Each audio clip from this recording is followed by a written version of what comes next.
Well, wow, thank you guys for coming out. This is amazing. As I'm thinking about this whole subject of voodoo, Vodou, Congo sorcery, I always kind of ask myself, why is a white guy from Utah so interested in this? I mean, it's a little weird, but what it comes down to for me is I always say that you really ought to trace your roots back as far as you can and get into really the religion of your ancestors, the spirituality of your ancestors, and there's something powerful that travels in that. In that way, we know biologically that all human life started in Africa and migrated out from there. Everything that we are started there, and we brought a lot of that into our culture. We still have a lot of that root in Africa and in that form of spirituality. You can actually see, the more you study what happened in ancient times in Africa, the more you actually see that's still in play. For instance, they were using the symbol of a cross long before Christianity was ever around. They're finding this in Africa in a lot of these stone structures. And they're going, wait a minute. At first they thought this must be from Christian explorers.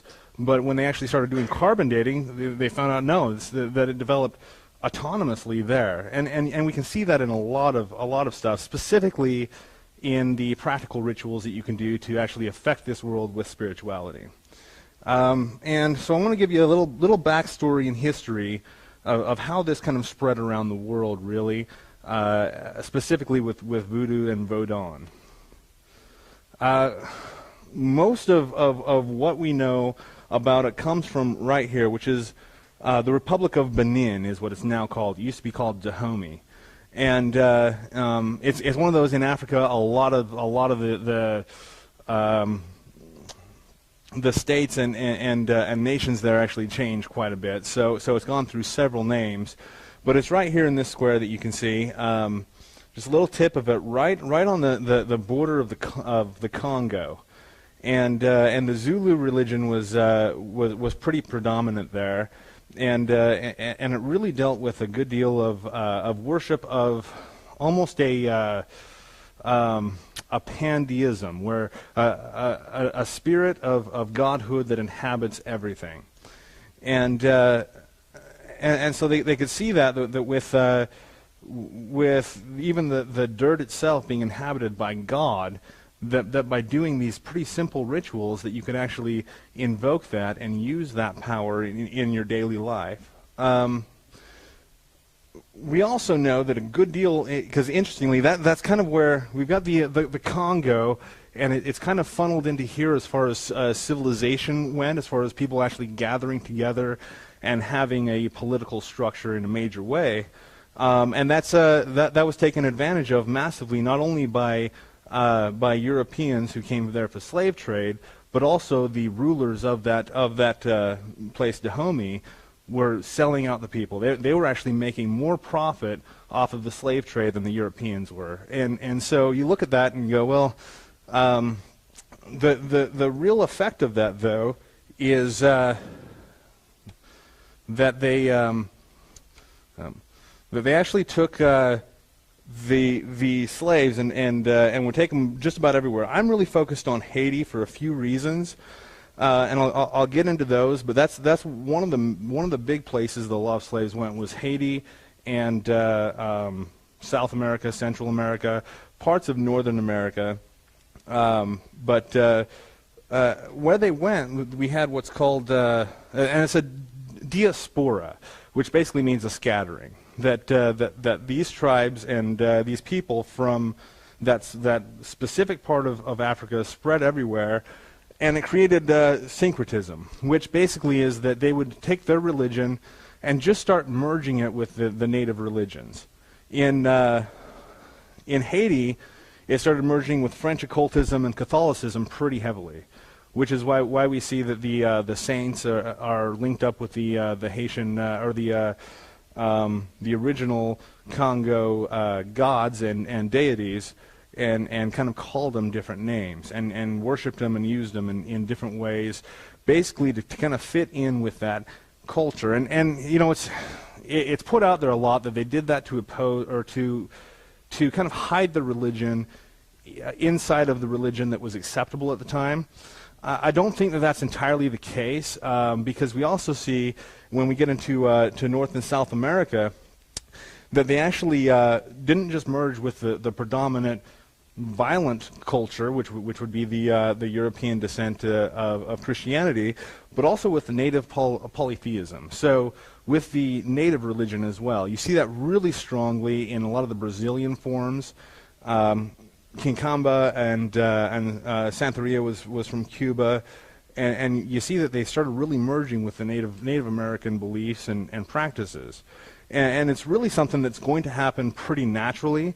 Of course, being able to cover up your worship and your religion by using the name of saints and of Christian icons does help for sure, but it's also a natural kind of merger that took place. We can even see where in the Middle East, and this isn't really hardly ever talked about when we talk about the slave trade. Everyone's always, obviously assuming that it's coming to America and to the areas around here, but it actually went all over the world, to Asia, to parts of Russia, and then to the Middle East. And you can see pretty strongly that rather than a merger and a syncretism that occurred in the Middle East where Islam is predominant, that Islam just completely just bulldozed their religion entirely, and there really was no merger at all. That you have a huge amount of people that just basically just left the African religion behind and went full force into Islam.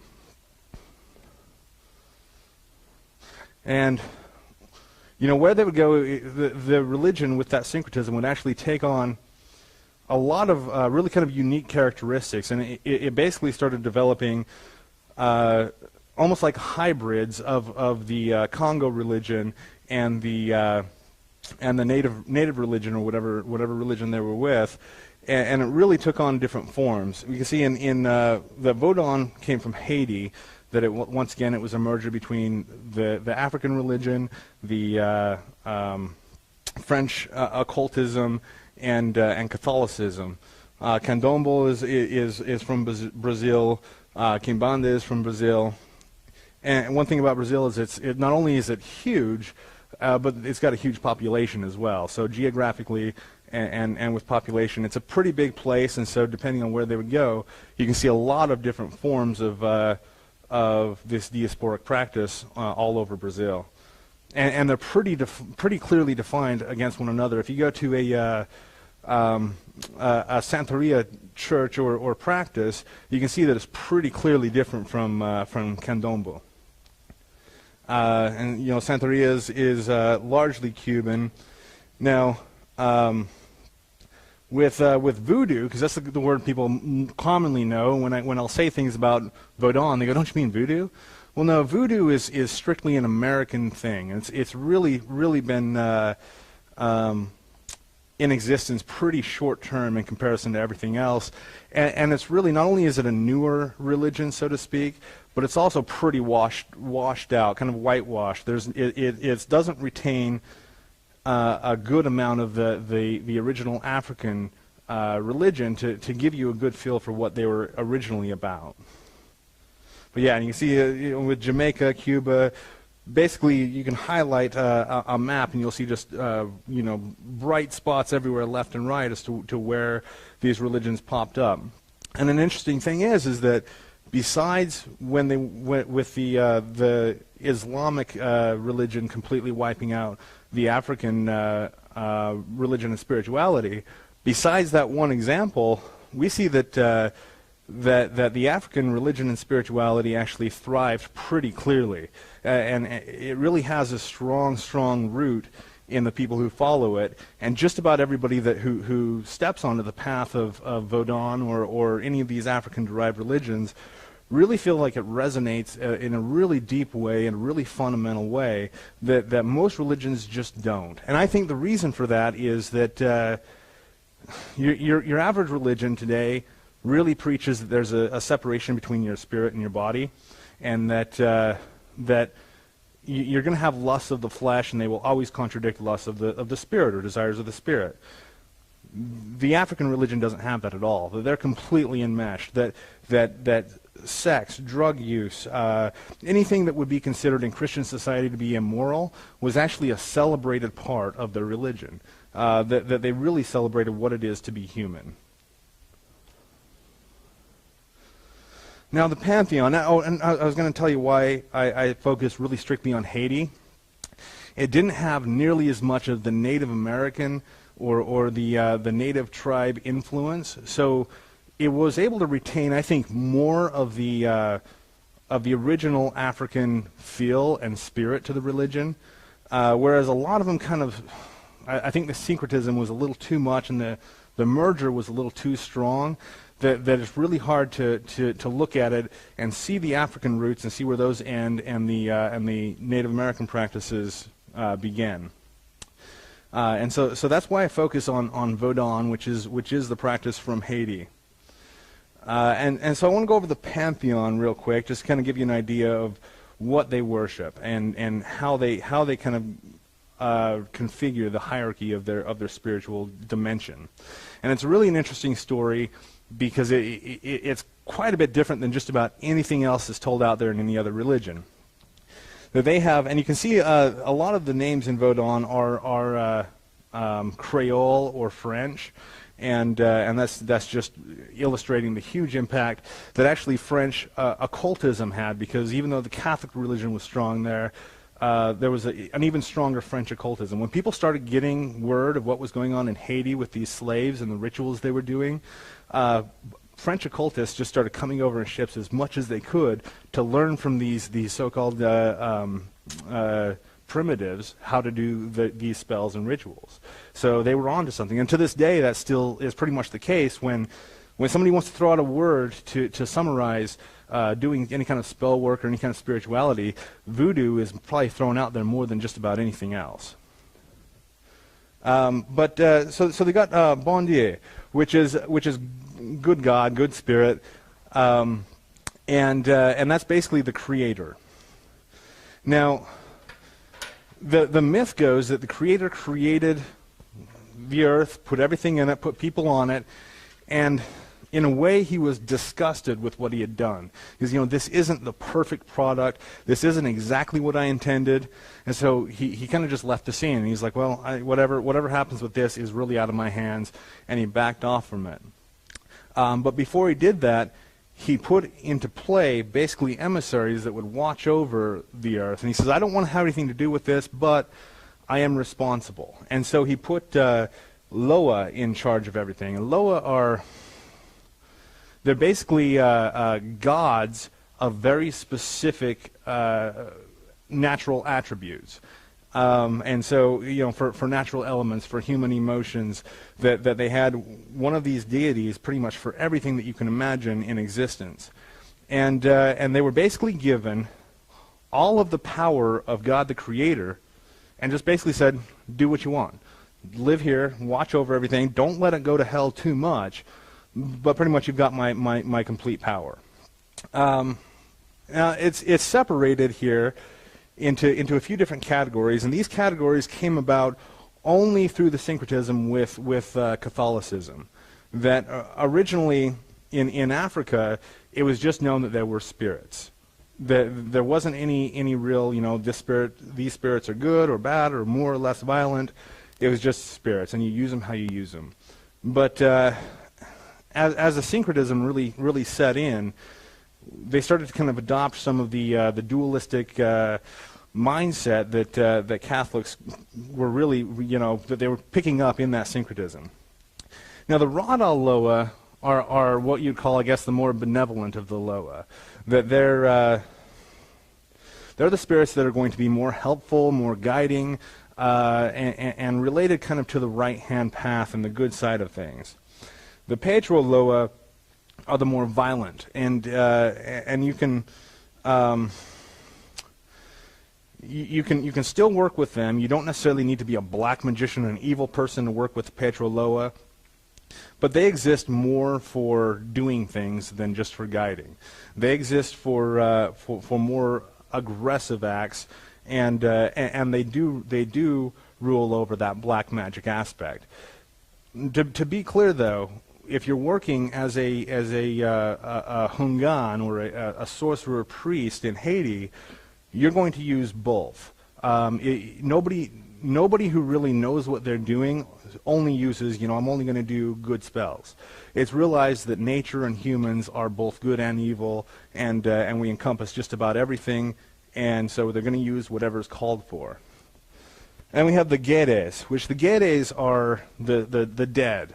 And so we have really only a couple classes there, and that's the spirits of the dead, so a person who has passed on, and their soul is basically governed by the actual Gede lords, the Baron Samedi and Baron Cemetery and Baron Criminel are the three Gede lords, and they're kind of put in their own separate category because the dead are almost thought to be completely separate from the Loa.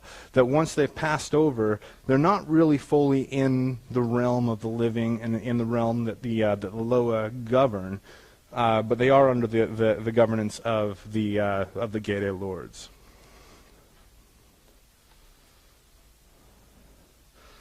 One of the really interesting things I saw, because once again it's really easy to look at this religion from the surface and think, well, it's just kind of a primitive religion. There's really not much to it. It's making dolls and poking them. But when you actually get into it and you really study it, you see that there's a lot to it, and this is part of it. We in Western religion and culture, we kind of have this understanding that you have your body and your soul, and that's it. But when you get into the more ancient religions, you actually find that they kind of understood the differences between the different parts of your spiritual anatomy. And the first is the corpse cadaver, the physical body, the physical substance. And I should note that once again, there's no separation in this religion between your body and your soul. That they're one and the same. They're merged together, and really the only difference between any of these are really the function it serves. Not necessarily that, once again, there's no war between the spirit and the flesh at all. We have the Naame, which is the spirit of the flesh. So the only way that we can really understand this in our vocabulary is to basically say that it's the energetic resonance that comes from our biology. That we have electromagnetic energy, bioelectrical energy that's always pulsing off of us. And that's the Naame, that it's just that energetic essence that surrounds us, and you can view it as an aura, and that's basically what that is. Then you've got the Gross and the Ti Bononga. And Bononga is good angel, and Gross is large, and Ti is small. And once again, this is Creole, so they've taken their original language, taken a little bit of English and a lot of French, and kind of slaughtered them all together, and came up with this language. The Gross Bononga is basically what most people in the West would call your soul. It's what you are that will move on after you die. Whereas the Ti Bononga is it's more like your in Hinduism they'd call it your samsaric consciousness. So it's the identification, it's the ego part of yourself, the identification of yourself as a person with very specific emotional, psychological, and physical attributes. Whereas the Gross Bononga doesn't have that. It doesn't have a de-identification with the whole. And I think that's really where you get into the difference with it, is with the Gross Bononga, that is still so intricately connected with the divine and with the whole collective consciousness, whereas the Ti Bononga is not. It's kind of confined into yourself and seeing yourself as separate from your environment. This is the most interesting because not too many people that I've talked to can really sum up what this part of your soul is, but it's always mentioned, it's always put there, and it just kind of has a little footnote of the Star of Destiny. And so it's the Zetoile. And basically what that is It's your destiny. In Hinduism, once again, you would refer to that as your dharma. It's the thing that you are able to do that no other person can do. That you're put here, or you're in existence for one particular reason, or several reasons, and that nobody else can fill that niche. So, interestingly, though, they don't put that as an external thing, like this is your destiny. No, this is part of who you are. That what you are supposed to do is as integral a part of who you are as your physical body is. I'm kind of running through these. Does anybody have any questions?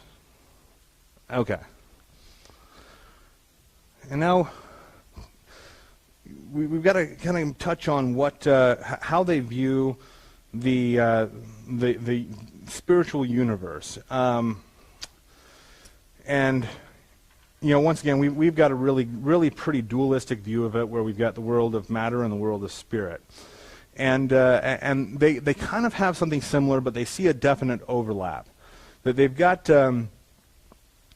Earth, we've got the physical existence, Gene, which is basically the spirit world in a way but it still overlaps into this world pretty clearly, where there's not really a point where this world stops and the world of spirit begins. That they're completely overlapping. And then the Gede, which is the land of the dead. And there's not a whole lot that's known about that. Most people, when they're doing any kind of spiritual work within the Vodou system, are just going to work with Earth and Gene. You can call the spirits of the dead. You can deal with your ancestors, but it's not one of those things that a lot of people dwell on. What's going on in Gede for some reason, but they're much more concerned about the Earth and the overlap of the spiritual worlds. One interesting point with this is that there was a good deal of emphasis on what's happening in this world. Even though they do believe in an afterlife, it always comes back to what's going on now, what kind of change and effect can we have here and now in our lives, rather than suffering and sacrificing for something beyond the grave. That's really not a huge concept of doing something for some kind of reward in the afterlife. Now, to get into kind of more of the practical aspects of Vodou is, and I've talked here before about evocation, and I really talk a lot about evocation. It's one of my favorite subjects, which is the calling forth of a spirit into visible materialization, that you can interact with it as one person interacts with another, and even coerce it or convince it to do things for you in this world. The Loa, though, aren't called forth, but they're called down. And what that basically means is that they're not entities that you're going to call up and have assume a body and then start telling that embodiment to go do things for you or to give you information. You're going to call it down into the general area, and there's going to be a possession of some sort. Possession is linked in with Vodou so strongly that you wouldn't have Vodou at all were it not for possession. Possession is basically the key that makes it work. There are obviously several different types of possession. You'll have object possession, where a Loa can possess an object. You'll do that with altars, with ritual tools, any kind of spiritual devices that you're using are going to be possessed by the spirit of the Loa. And basically its power is going to flow into that. Its consciousness will flow into that. And once again, this comes from the idea that God is in everything. That it's not necessarily a being so much as it is a presence is omnipresent.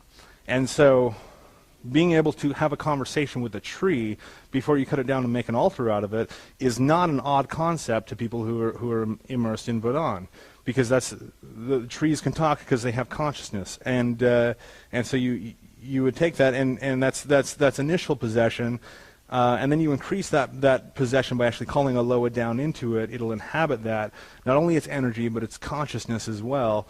And it'll inhabit that object. Just about all spell work and ritual work that happens in Vodou has an element of object possession, that you're taking whatever object you're using that symbolizes the goal that you want to have, and you're possessing that with a very specific loa that's going to bring that about. And you have area possession, and that's extremely general, that you're going to call the spirit down, and once again, rather than it assuming a body, it will have an essence, a force that kind of falls like a blanket in the general area. For this reason, if there's people getting possessed, two people in the same area can easily be possessed by the same spirit. That there's not necessarily, well, it's only going to be in one place, because it's a blanket of consciousness and power that possesses the whole area. And then you'll have animal possession. And I'll talk in a minute about animal sacrifice, and that is a big part of Vodou. But before the animal is sacrificed, it's possessed by a specific loa that you're calling, and so then when you sacrifice the animal, you'll eat it. That you're not only eating the flesh of the animal, you're eating the flesh of the loa that that has possessed that, and so then you're taking that into yourself. And then finally, human possession. And it's pretty much known that you're not going to be able to do anything in Vodou without being possessed by a loa. That the idea is that we, as humans, just don't possess what it takes to do the miraculous, but the loa do. And so if they fill us, if they guide our movements, if they guide our words, that's going to that we'll be literally filled with the power of the gods. So human possession is a huge part of it, and it'll happen in different stages, and I think I've actually got a slide for that. These are just some clips of different Vodou rituals. I was trying to get a really good picture of somebody possessed, but because I know in Haiti, it's not an odd thing to go into one of these rituals and have complete possession. Yeah.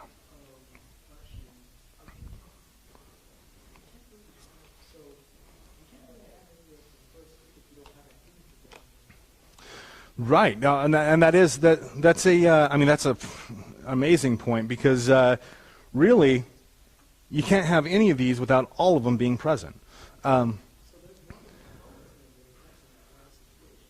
Oh yeah. If it's going to be impossible to call on just one loa, but basically the idea is that the loa, they're not in like some alternate universe, and they have to be called here. That they're here walking with us all the time. And so when we actually call the loa, it's not so much that we're calling them, but we're opening our awareness to their presence. And I know, and that's an excellent observation, because yeah, you can't have just one of these. You can't say, I just want to possess this object, but I don't want to be touched by the possession. It's going to affect you. It's going to affect the area.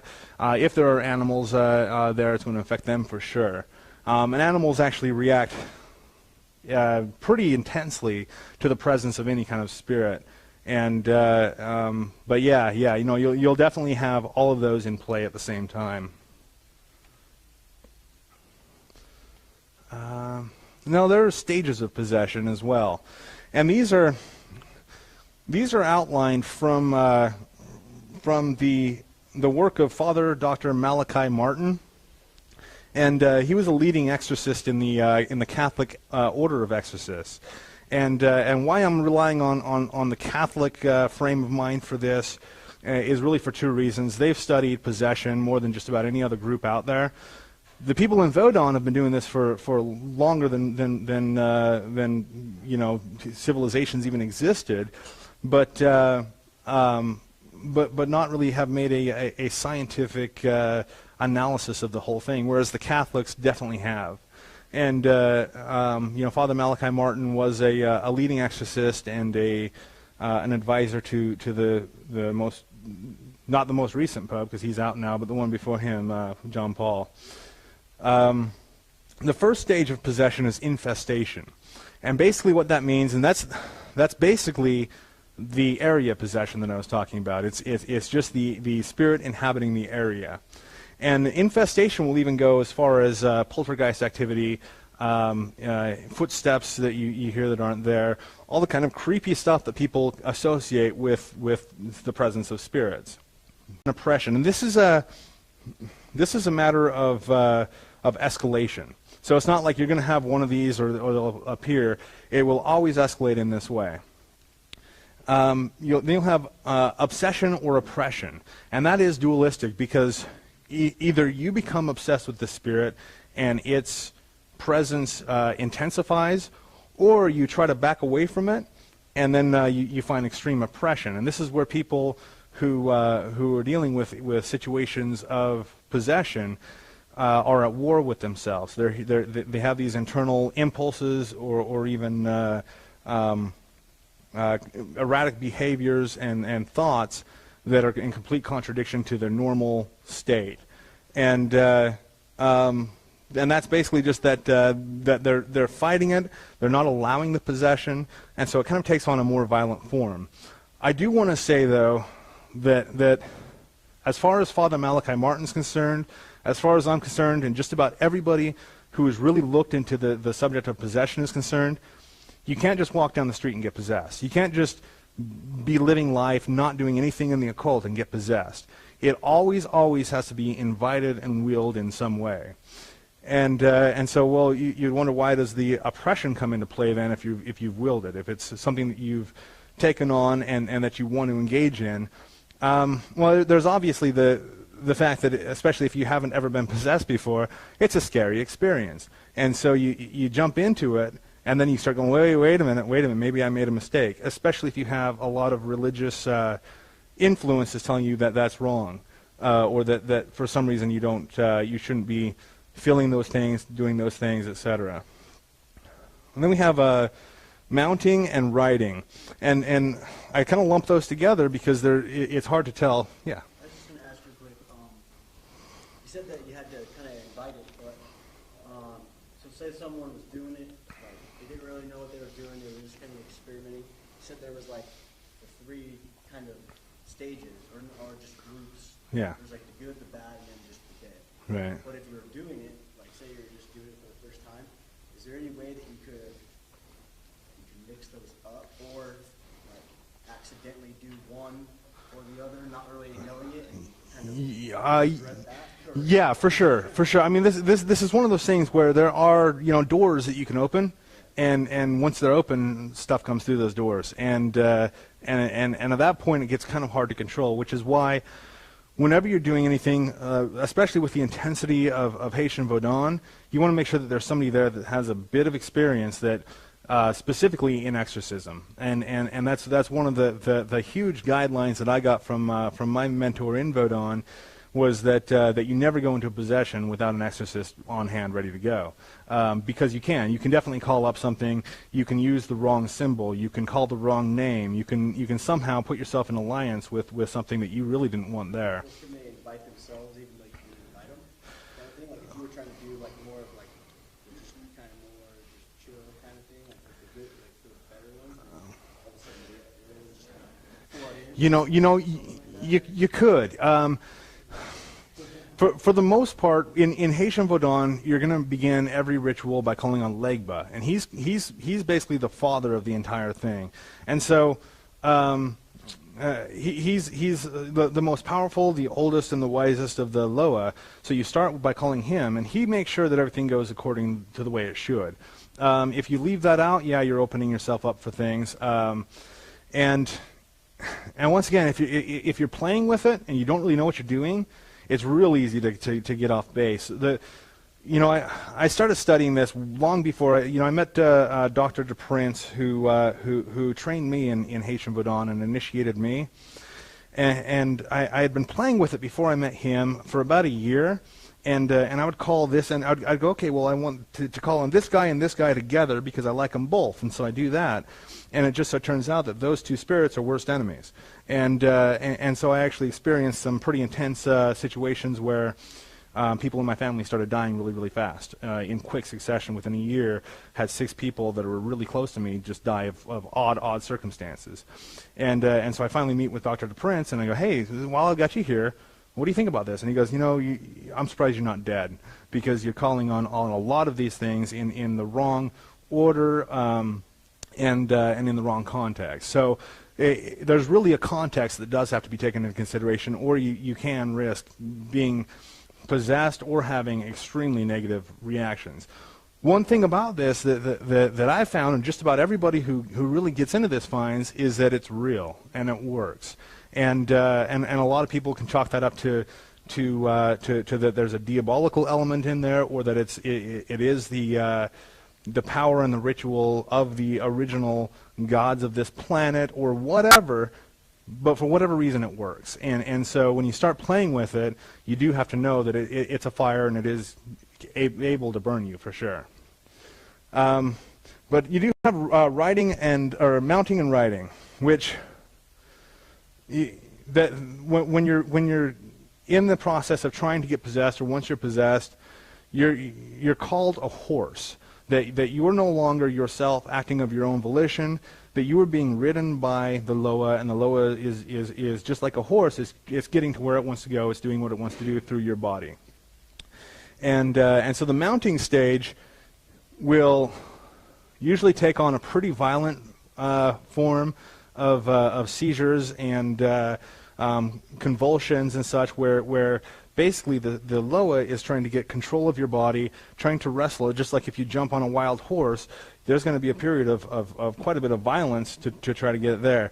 The intensity of that mounting stage is concomitant with your ability to let go of your fears and your inhibitions and let it happen.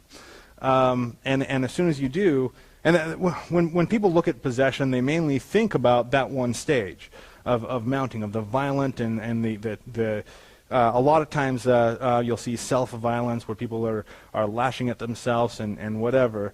But the more interesting part to me is when that stops and the riding begins, because all of a sudden all that violence goes away. The person looks up at you and they're not themselves. Even their features have completely changed. Their voice has changed. Sometimes they're speaking a language that they absolutely have never known or heard before in their lives. So, and once again, that's as soon as you're able to kind of let yourself go and let yourself get into the process and let the spirit or the Loa take over, that's when in my opinion, the possession gets really interesting, because then you're not talking to a person, you're talking to a Loa or a spirit in a person's body.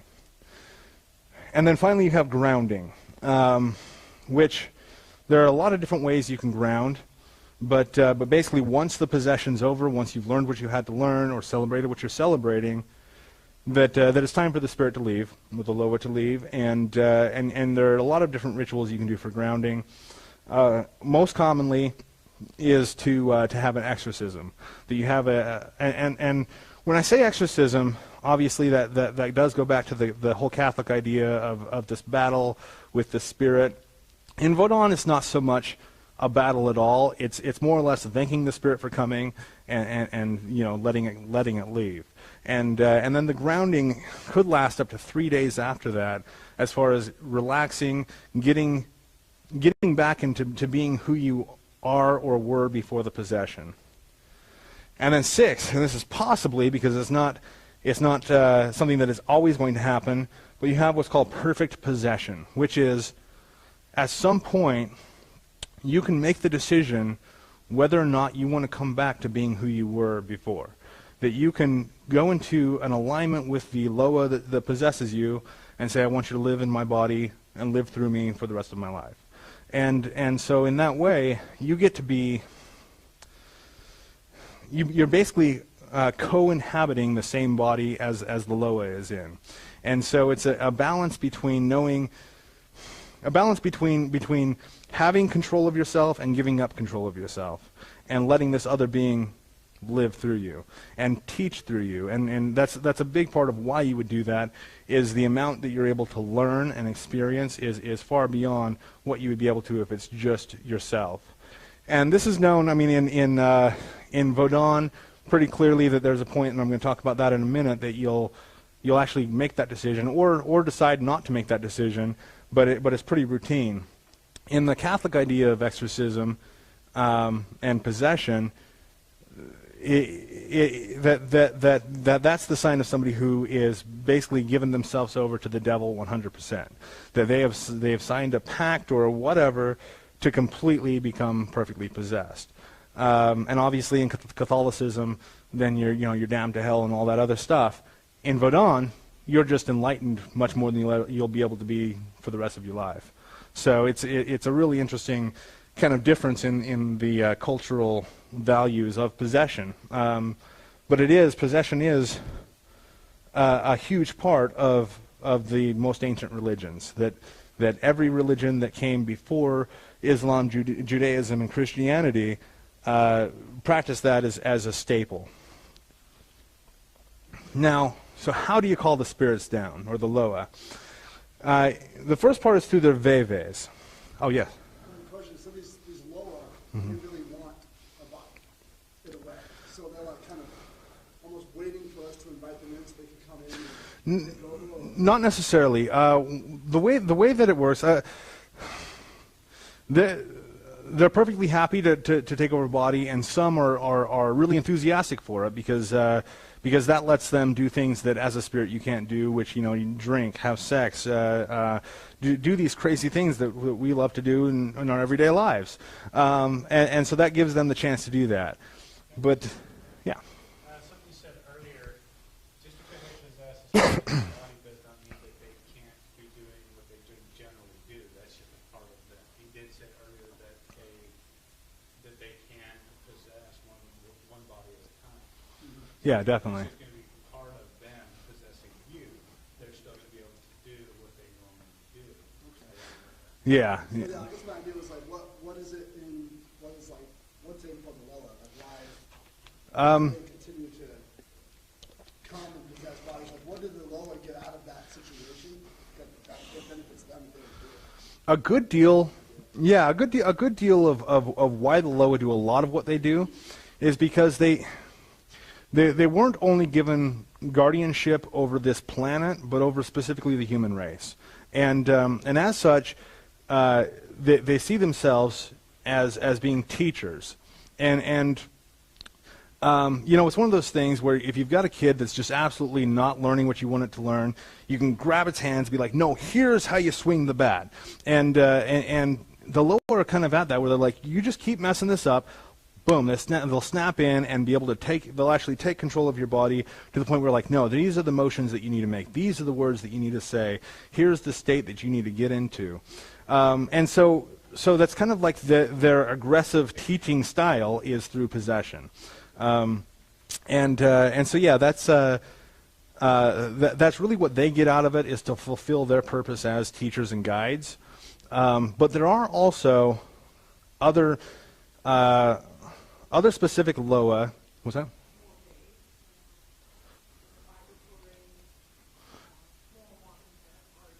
Yeah, right. Well, yeah, you do have those that are definitely, and they're of a lesser, I guess, a lesser order of Loa that'll jump in just to go have fun. So would you say that they, in a way, they care about us?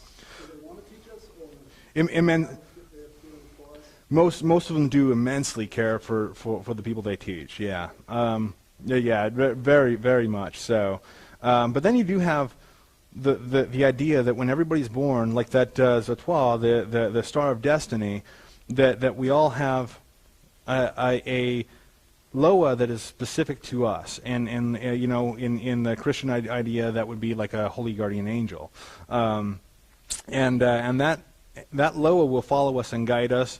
And when we get to the point in Haitian Vodou where we're going to make the decision of whether or not to invite a Loa into us for the rest of our lives, it's going to be that one specific Loa, and it's very specific for everybody, and so that spirit or that Loa really specifically wants to try to get you to the point where you're going to accept that, because that's its purpose, is to merge with you and to teach you on the highest ability that it's going to be able to.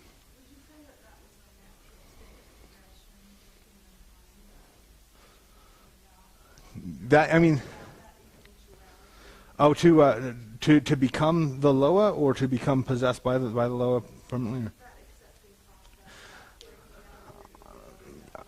I think so, and I think that yeah. Like in other cultures, basically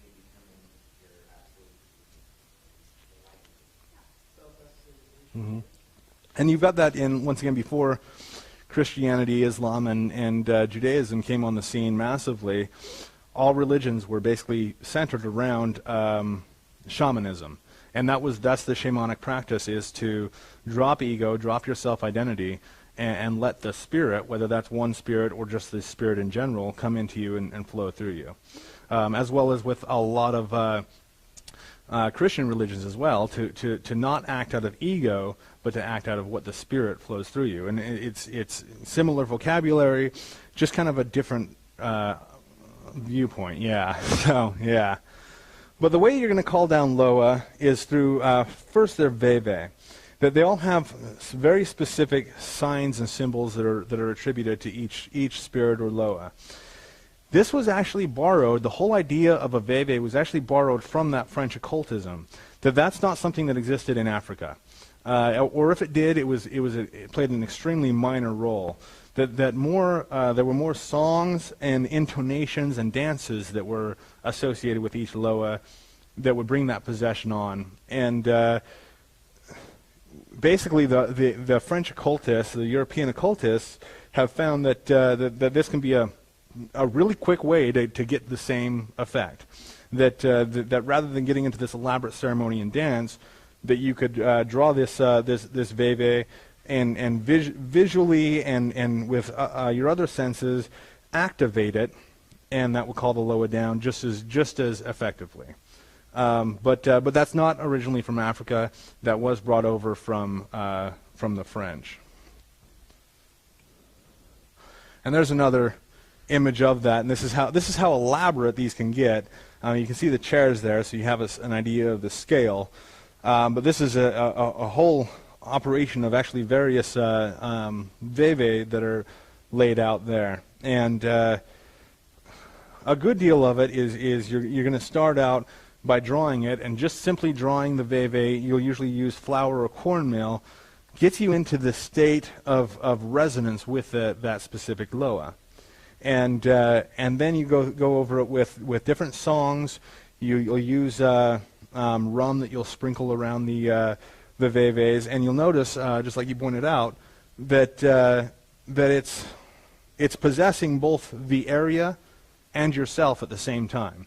That as the area is getting filled with the spirit, you're getting filled with the Loa. So that's really the first way that you're going to call down spirits, is through that. I believe that is Erzuli. Yeah. We've got some other things like that's not Erzuli's. I think that's Chongo is the Santeria version, but yeah. So what would is that a Christ on a cross? Yeah. So what would be the purpose of Well, that's part of the syncretism. I don't know if you guys came in after I talked about that a bit. Okay. Oh, okay. Yeah. No problem. But basically, when the slave trade was bringing people from Africa over here, that they start their religion, the African religion, started to merge with the religion indigenous to the area, or brought into the area by their slave owners, being Catholicism.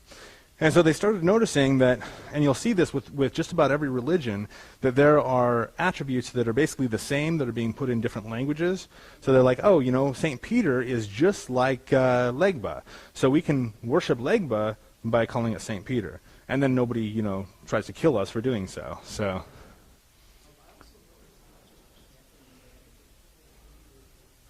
No, you do. Yeah, you've got different. It looks like we've got a representation of quite a few different religions there. Well, and once again, I mean, yeah, that's not me. That's Google. Google did this. But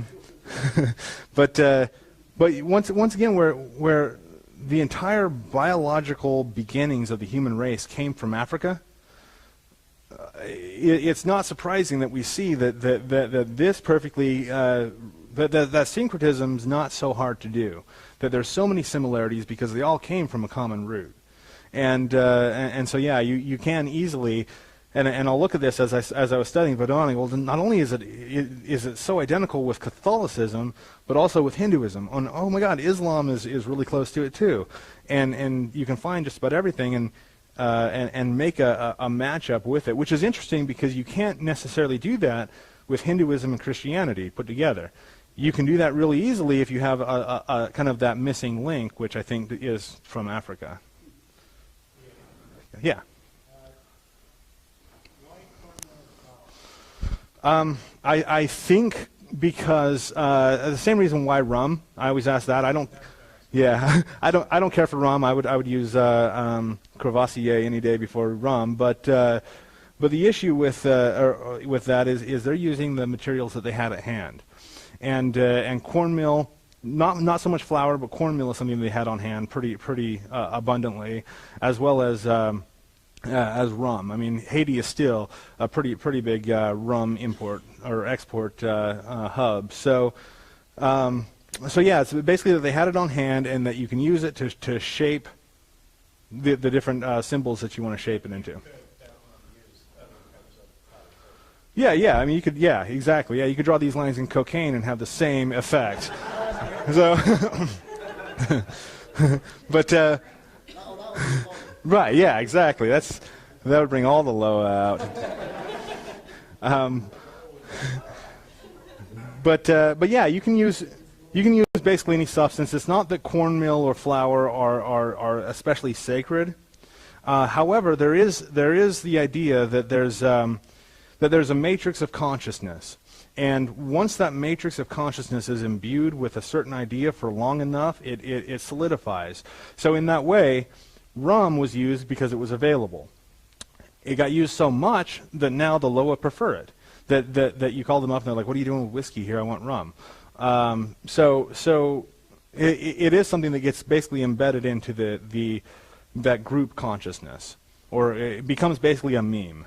But it's a meme that transcends the immediate local consciousness and more expands through time.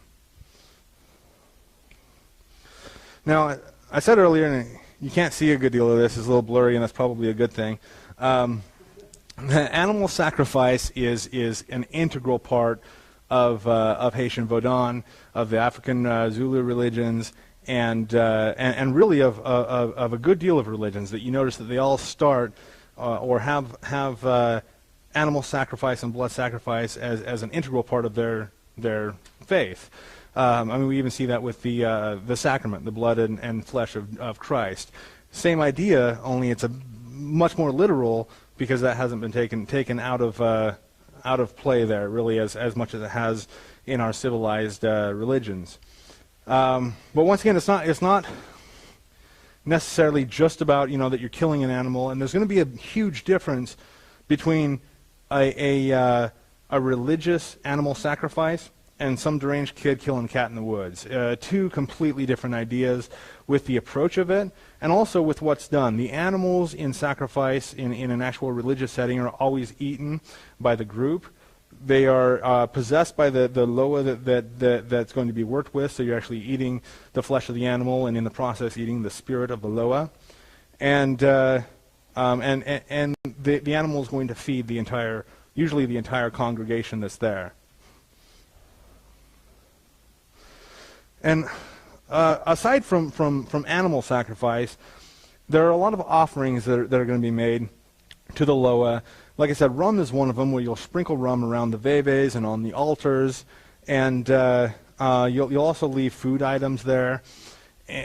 And I think this really comes from the thought or the idea that the Loa aren't so different from us, that they need food, they need sustenance, and they like to have fun and drink and whatever. And this is the same thing in a lot of Scandinavian religions, that you would leave like porridge out on your doorstep for the spirits of your ancestors to come and feast upon.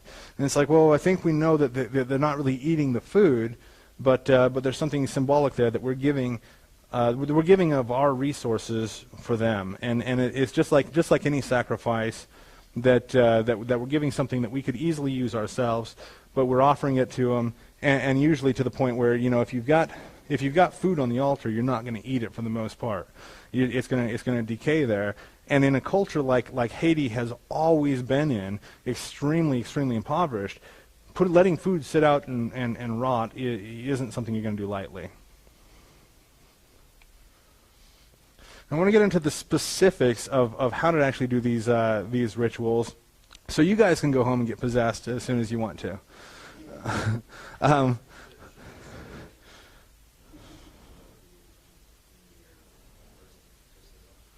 You know, we might want to throw that out. I think Adam can do some.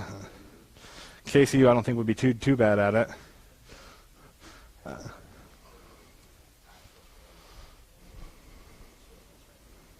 Yeah, and I'm actually putting together a course on evocation, which once again is basically summoning up spirits to visible appearance. And part of that course is that you're absolutely required to learn and master exorcism, because when you're bringing yourself into that close a contact with spirits on a constant basis, possessions are just going to happen. And so it's one of those things of you need to know how to act when it does. So that course is going to be out, and that'll teach you exorcism. Or if you want to hook up with Adam or myself, if you want to experiment with this, I'm sure both of us would be game to jump into a ritual and help you out with it.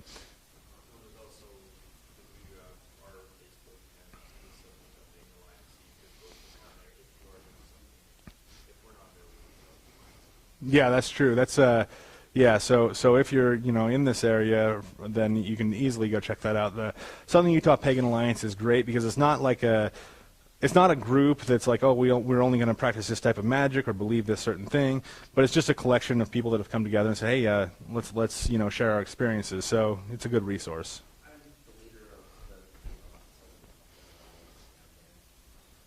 So.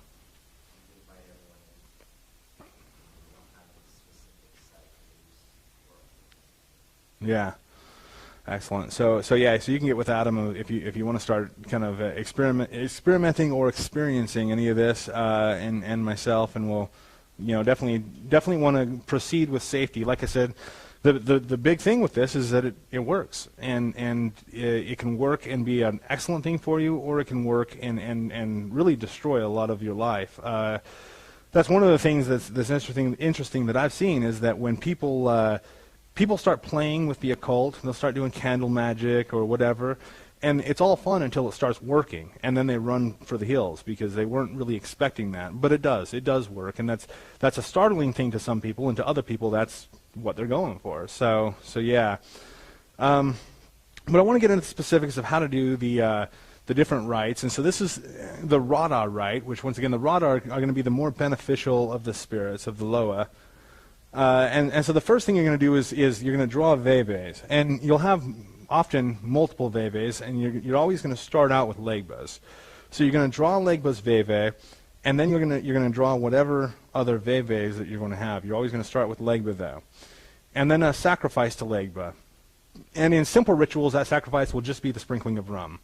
In more advanced rituals where you've got a lot of people, more ceremonial practice, you're going to sacrifice an animal that you'll eat.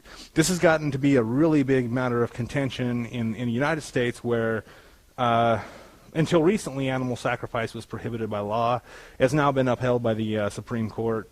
There was a church in Florida that was able to fight it successfully, and they were able to say, okay, for religious purposes, so long as there's not animal abuse going on, that animal sacrifice is allowed. And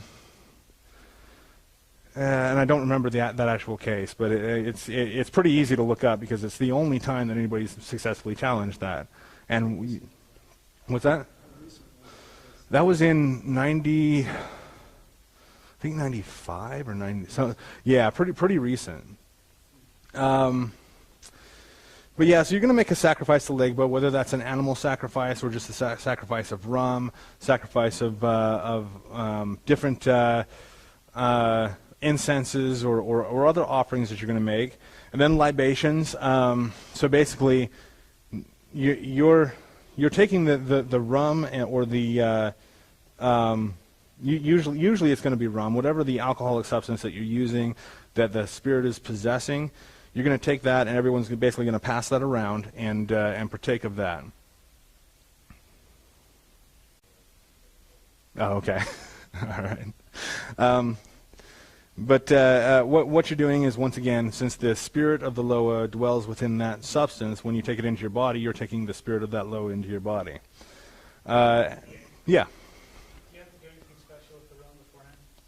Usually you're going to you're going to leave it on your altar if you have an altar set up, and I'm going to get into how to set up your altar in a bit. But you're going to leave it on your altar. You're going to call the specific loa that you're working with down into the altar and into that rum for a period of time. And that'll vary depending on the specific loa and what you're going to be doing. But you can also go buy a fresh bottle of rum, and as soon as you start doing these other parts of the ritual, the area is going to become possessed. Therefore, all objects in the area is going to be possessed, including the rum. So, right, exactly. Now, the rum that's used, like altar rum or ceremonial rum, is it's potent in a very different way than alcohol is usually potent. Where when you drink it, you can definitely sense that there's something else in there. There's some other substance that you're partaking of, and it's not. It hasn't necessarily been spiked. It's just possessed, and so you'll feel that possession hit pretty quick. And then the calling down of the loa, which can be done with and often is with ecstatic drumming, dance, and movement. Now, man is a specific type of drums that are used, which there are 3 drums that vary in size. That you'll have a small one, a larger one, and then an even larger one. The largest man stands probably about that high, and so you've got to have like a stool or a seat that you're sitting on to play it. And interestingly, this has always been known to represent the sun. But until recently, it never really made sense. Why do you have 3 of them of different sizes to resemble the sun? Until we were able to start looking more closely at the sun and realizing there are actually 3 levels of it. There's the chromosphere, and I can't remember the other 2. But basically, you've got the nucleus, kind of a middle area, and then the area that actually is colored, the chromosphere on the outside, and there's an alignment there that there was a knowledge of, just like we see in a lot of shamanic practices, like the Mayans. There's a knowledge of something that's happening cosmologically that technology is just barely starting to catch up with. When I say ecstatic drumming, you're basically not going to be drumming from what's in your head, but you're going to be drumming with what comes through you from the possession. So it's not you that's beating the drums at all, it's the loa that's beating them through you with your body. And that'll produce some really interesting beats and rhythms. And then the dance is going to be the same, where rather than having a controlled dance, and this is really hard for your average Westerner to do, is the dances aren't really memorized. It's not a matter of knowing what steps you're doing. It's letting the spirit completely take you over and move your body however it wants. And so that'll be a really interesting experience, and it really is, once again, comes back to dropping your ego identity and just letting yourself go with the spirit. And that's really when possession moves into its full form. Is you'll start the dance pretty kind of just placidly, whatever, and then when it completely takes you, you are absolutely just writhing around and going about like a madman. Now, what will happen is that at some certain point, and this will be done sometimes by a group of people all dancing in this way, that all of them will collapse. They'll just fall to the floor, and then when they get up, they're not them anymore. It's something else that's inside of them that's going to start speaking through them. And that's when the communication and communion with the loa will happen, is that the loa will be able to speak through you, give their whatever dictations they're going to give to the group, and then the group can also come up and say, hey, you know what, here's what I want out of this, and that's where requests are given, that often in a written form, yeah. Do you lose consciousness while you are fully possessed? Consciousness? For the most part, if you are completely 100% possessed, you're not going to remember it. You're going to have amnesia. That's one of the significators when you're talking to people who say they've been possessed. Well, what was it like? If they can tell you what it was like at all, it wasn't a full possession. It was more of a partial possession. There was still some of you left. The perfect possession, you did say that it was a combination of you and the loa. Right, and that's why, and I'm kind of distinguishing between a long-term possession and almost like an equal cohabitation type of possession, where you can still be possessed and have that spirit in you, and be able to have a bit of control over yourself. But then there's a point, and specifically when there's intense communication with the Loa, that while the Loa is speaking through you, that's not something that you're going to remember. Hardly anybody who actually has a Loa speak through them can tell them what the Loa said. They can't report on that later. So you want people that are not actually part of the ritual to be there so they can actually know what's being said? There are going to be varying stages of possession for just about everybody. Some people are going to be in light possession, and then you'll have some Hungan there who's always going to be completely grounded and not possessed at all. That they're basically going to shield themselves from it. So if they need to step in for an exorcism, they can do that. Hungan, yeah, sorry. Hungan is the easy translation is a priest, but it also serves a practical function as well, where it'll be a medicine man, a healer, a sorcerer, basically for any spiritual function that anybody could ever serve in a society or culture, the Hungan serves. And so if you need, excuse me, if you need spell work done, you go to the Hungan. If you feel like you need to be absolved from some sort of wrongdoing, you go to the Hungan. So exorcisms, you would go to him. So you know, the Hungan has been trained usually for several years in all of these spiritual arts, so he can basically jump into any of these situations and handle them expertly. Okay. So is it this enlightenment? Is it more like a subconscious enlightenment, so you don't necessarily remember things you learn, or is it like a subconscious thing that you? You'll How is that enlightenment brought? It's amnesia. your the experience is going to kind of trickle into your consciousness, usually over the space of sometimes days or weeks. A lot of times, if you go into a full possession where you lose consciousness, it'll start to trickle out through your dreams, and not that you're going to have necessarily dreams of whatever was going on, but you're going to wake up from sleep, and instantly upon waking up, you're going to be struck with realizations about your existence, your place in existence, about the spiritual arts as a whole, and go, oh, I don't know where that came from, but it always will follow that possession. So, I don't understand the question. Well, if you're going into one of these rites looking for a specific need, Right. these things start coming to you over the next few days or weeks. Mm-hmm. As you need it. Yeah, as you need it and as you're able to handle it, because I know that's a big part of it. Is I mean, it's one of the things. If we could look into the mind of God, it would just obliterate our brain. So you know, it's trickling what you're able to handle and what you need in your own experience for sure.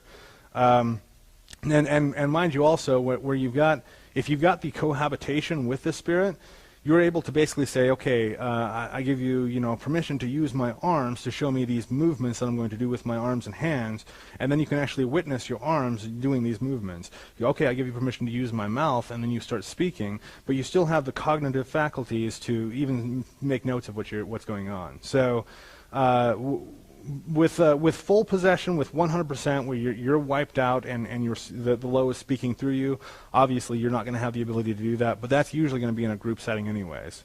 If you're in with yourself, if you've gotten to that point of comfort with the Loa that you can be possessed without a Hungan there to exercise you, then you can really start to experience a lot of that symbiosis with the Loa.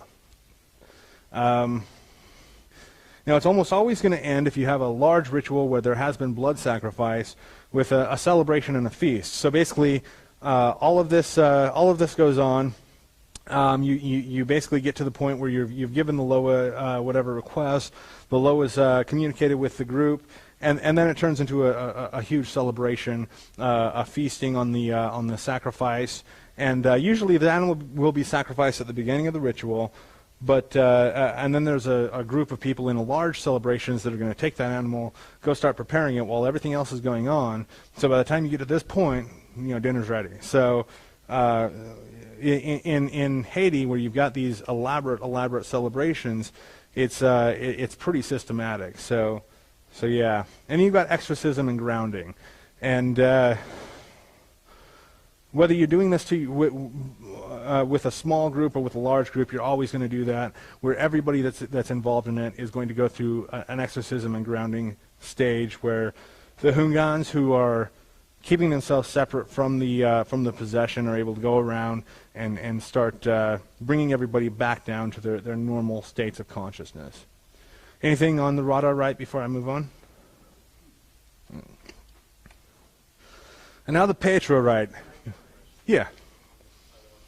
The different rites, I mean, what would you do? What are some examples that you would use the Rada rite? Okay, that's great. Yeah, you would use the Rada rite a lot of times to teach you to learn from the Loa themselves and from the benevolent and teaching Loa, that you would call on them for learning, and then for a lot of everyday concerns. So like, let's say if you've got a large group there, that people would come up and they'd be like, my marriage is going terribly, can you please help me with that? And then the Loa may or may not do something to help you with that. Well, whatever your everyday concerns are, that those will be addressed in that ritual. Whereas the Petro rite, where these are more aggressive, more violent spirits, they're, in Western terms, it would be really easy to call them demons. They're more of an active principle, and an extremely aggressive active principle. And most people that you'll come across doing group celebrations, for the most part, especially in parts of Haiti, in the more populated parts of Haiti, are going to be the Rada rite. The Petro rite is more along the lines of black magic. Every Hungan who's really worth his salt is going to use both, but he's not going to do the Petro rite or work with the Petro in public view. That's it's almost one of those things that's your own seeking after power, and I guess that's a big part of it. Is the difference is that when you're working with the Rada, you're almost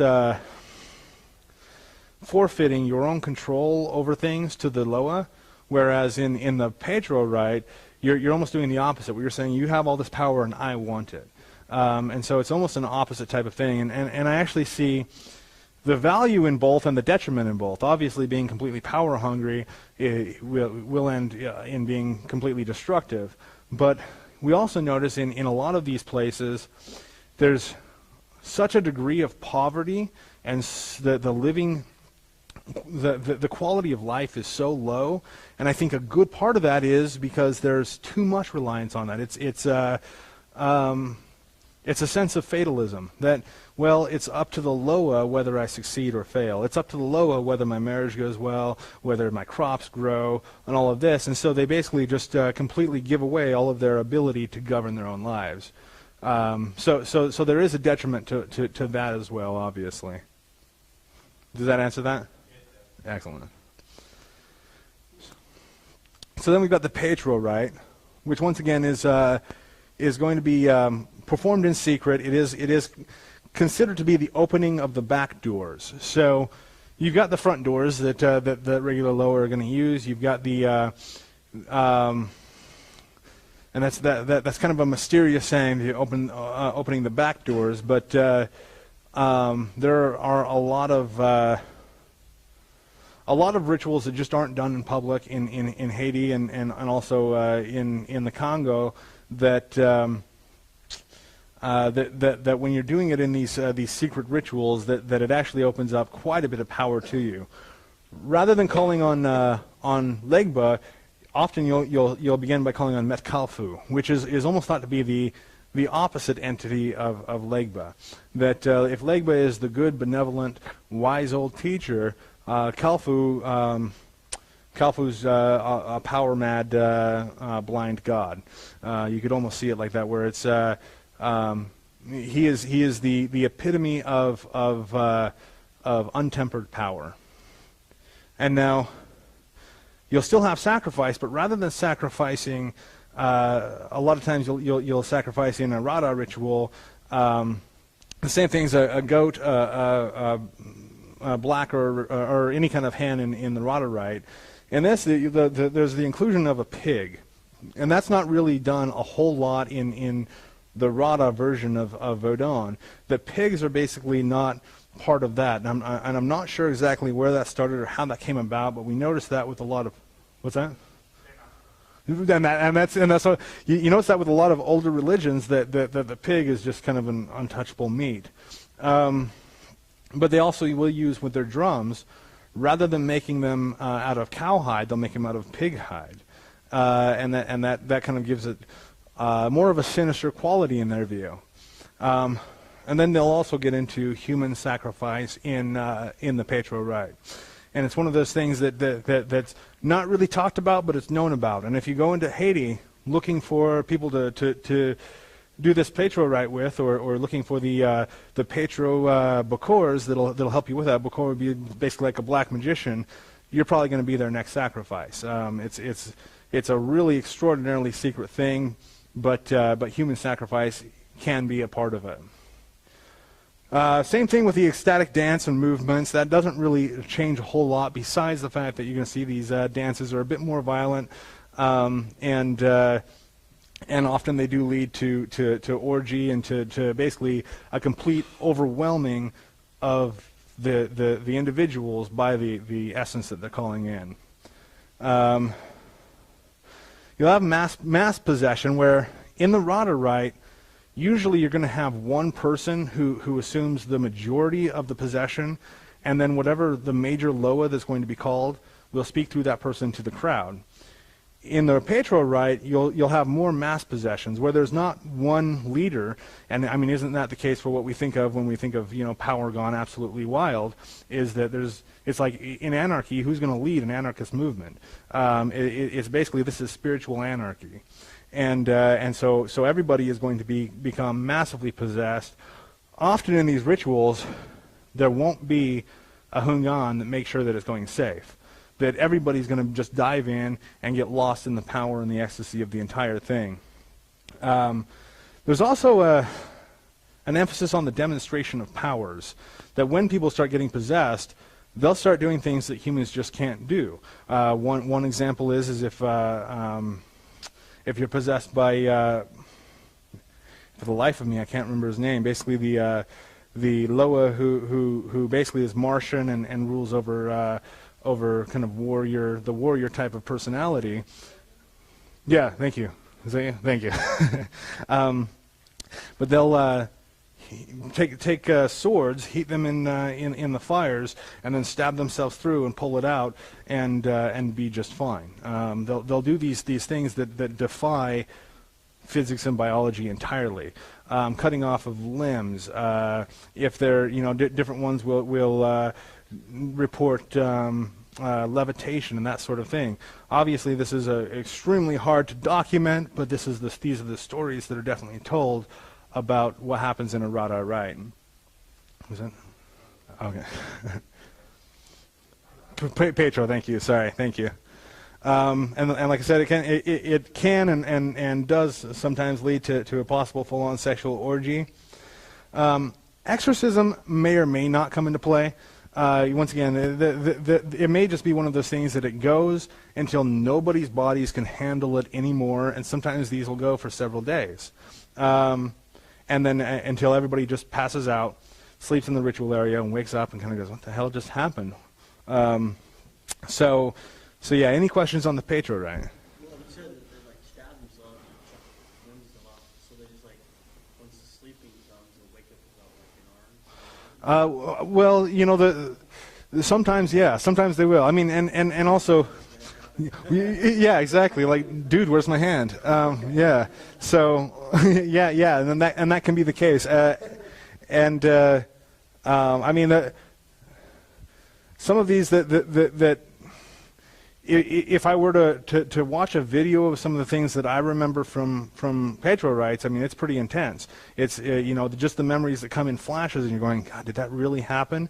If that were caught on video, I mean, it would be absolutely unbelievable. Just the chaos that's really just being wreaked in this type of ritual.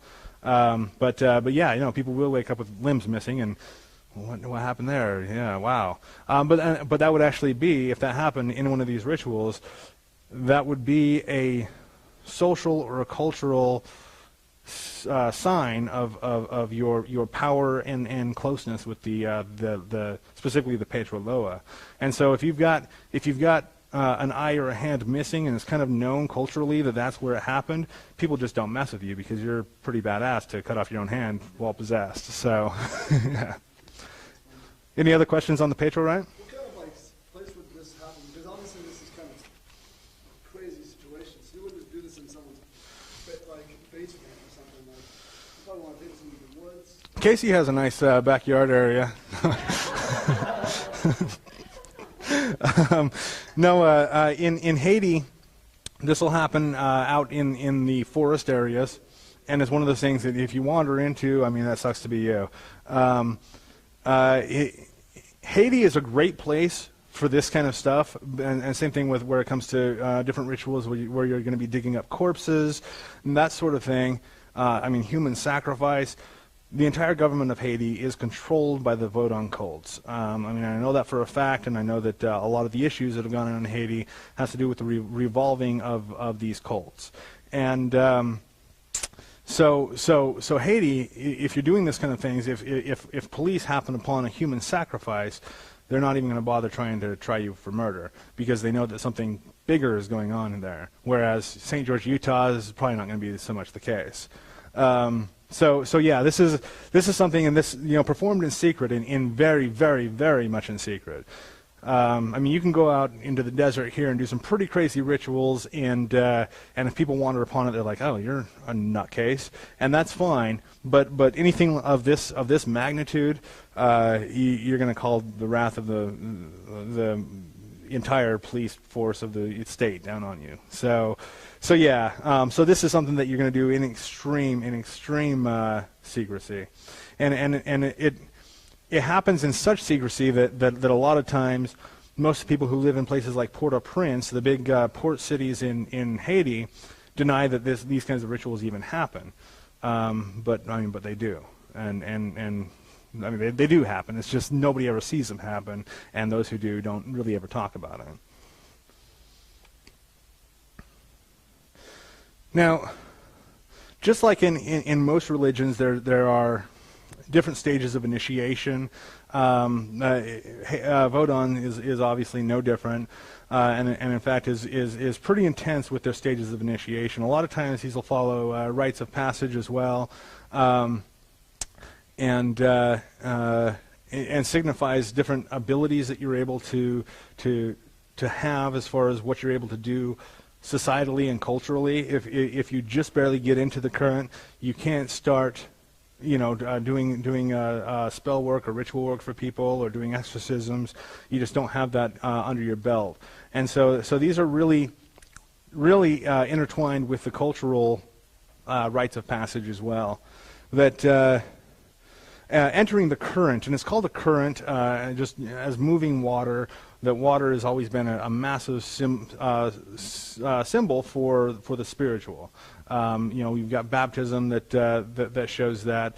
Just about every religion has something that deals with water, and even the movement of water basically signifies an active spiritual force. So entering the current is when you first come into it. You're going to be initiated by whatever Hungan kind of puts you into it and starts teaching you. You're going to do a house initiation, which basically you're going to have specific houses or groups, kind of like you can call it a coven or a congregation. Specific small groups that get together and teach each other and do their ritual work and ceremonies together would be called a house. So you go in for a house initiation. They basically say, okay, well, you're in the current. You're going to be in our house. You're going to be under the papa of the house. And a lot of what you're going to be doing while you're kind of in that stage is mundane tasks: sweeping the temple out, setting things up, making sure that people who come in are cared for. Really kind of basic stuff. And then you're going to get into the Vodou initiation, which is where you actually start learning how to do the rituals and ceremonies and practices. And then the cult initiation. After you start learning the practices, you're going to start discovering that there are various cults, and for some reason the word cult is used more than order or lodge or temple in Vodou. It's specifically called cults. that you're going to find there are cults of specific Loa, so cults that worship Loa, cults that worship Kalfu, and that's not going to necessarily conflict with your house initiation. If the house that you belong to worships one thing and you start moving more and more towards something else, it's not necessarily going to conflict. It can if they diverge too much. But then you can be initiated into different cults along the way, and that's a pretty deep initiation where you start getting into the secrets of kind of the inner secrets of that tradition. And then if you go on this long enough and you dedicate yourself to it, you can become a Hungan or a Mambo. You know, I talked about a Hungan being basically one who fulfills any spiritual niche that a person can fulfill in a society. A Mambo is a female that does that. Interestingly, in Vodou, the Hungan, the male sorcerer priest, has to work really, really hard on getting that position. It's basically just understood. If you're a woman and you're in Vodou, you're at the top level. That women kind of get a free pass because they hold more of the sensitivity to the spiritual and a connection to everything the spiritual, and that's really the thought, is that women and it's kind of known that women are of the highest order of spiritual existence, really. And then you can become a Grand Hungan or a Grand Mambo, obviously grand, large, important Hungan or Mambo. And that's basically, if you're a Hungan or a Mambo, you can initiate others, you can start your own house, that sort of thing. Grand Hungan or Mambo is basically an elevated status of that. You can do everything that any of the above can do, and it's just a bit more respect and a bit more knowledge and power that's given to you.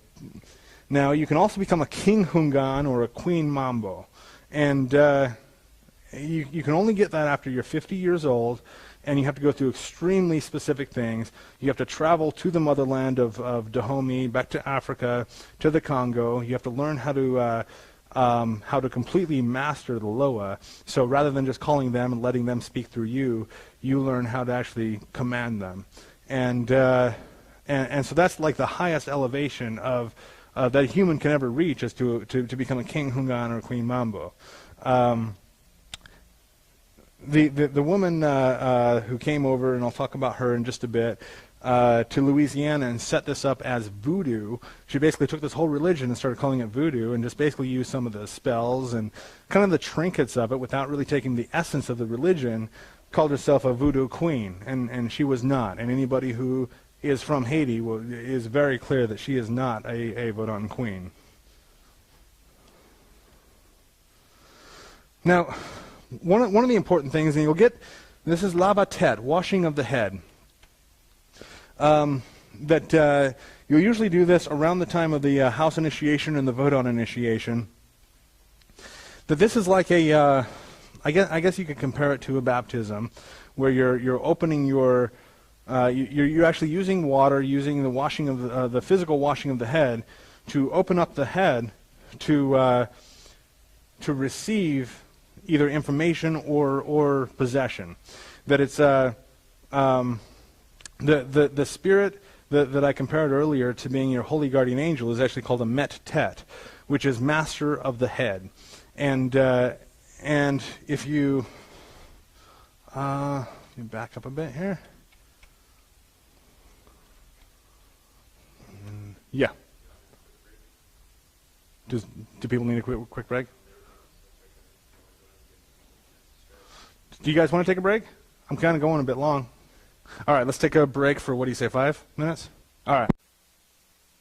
Okay, so we were just talking about the lava tête, the washing of the head, and now I should tell you at this point that that it's thought that the Tibananga, the part of yourself, your samsaric consciousness, your ego identification, exists inside your head, and that would fit with, you know, that's where our brain's at. That's where all of the processes of going, this is who I am, really come from. Now, when you do the washing of the head, the lava tête, you're opening yourself, you're opening your head up to both let go of that ego identification as well as bring other things in. Part part of what you're going to do in a lava tet when the Hungan or the Mambo starts this process is they're going to get in deep contact with your Met Tet, the master of your head, that holy guardian angel figure. And as they do that, they'll be able to tell you information about that Met Tet, or you're going to start intuitively getting more and more awareness of what that is, who that is, and how to get in contact with it. Now, once you do, that's when you start approaching the question of whether or not you're going to go forward and become possessed by that fully and permanently. If you do, what's necessary is in order to do that, is to actually remove the Tibananga, that part of yourself, your ego identification, your samsara consciousness, remove it, pull it out of the head, and put it in a pot de tete. This is a pot of the head. And so you're basically taking a portion of your soul and trapping it in this pot. And then you're calling in the Mettet to fill that space. And so who you were before you went through this is completely gone. It's trapped in a vessel, and instead you have a Mettet, a Loa, residing therein. The pot de tete is placed on the altar as an ultimate sacrifice, that you've sacrificed not just an animal or the soul or life of another thing, but you've actually sacrificed your soul, your identity, to the process of spiritual realization. And that is when it gets into perfect possession, when you're no longer yourself, you don't identify yourself as being yourself, you identify yourself by the name and attributes of that Loa. Are any questions about that? I mean, it's a pretty intense thing, and I kind of just glossed over it, but. No, that's a good question. Do you ever go by that name? No, that's a name. The name of your Mettet, once you receive it, you never communicate to another person. It's known throughout basically all of occultism and spirituality that these secret names that you get are never to be revealed, and that by knowing the name of any spirit or any person, that you can control that person. Now, knowing your legal name isn't necessarily the issue, but knowing your spiritual name, or the name that resonates with your highest self, does give people the ability to manipulate that through different rituals. So there's also something that happens in more of the Petro side of things, where you can take somebody else's Tibananga out of their body without their will, put it in a vessel, and then put something else in them. It's really hard to do. Most of the time it's gonna involve having to actually physically abduct that person to do this, but it can be done, and it is done from time to time. So, and another part of that is you notice in some of these religions and spiritual systems that you'll have the whole shrunken head thing, where they're able to take a head and shrink it, and then you'll have some folks that wear that on a necklace or along their belts, and that's not just heads, that they actually are wearing human souls in those heads, that they actually do rituals to trap that part of the person's soul in that head, shrink them so they're a wearable size, and then they're carrying around with them the souls of other people. So and that's a pretty extreme form of black magic. Why you would do that would basically be so you can use those souls as almost like batteries for your rituals and your own magic. Any other questions? All right, so like I said, that's going to be placed on the altar. I don't know that I necessarily see one right away on this altar, but it's kind of hard to see. There's a lot going on there.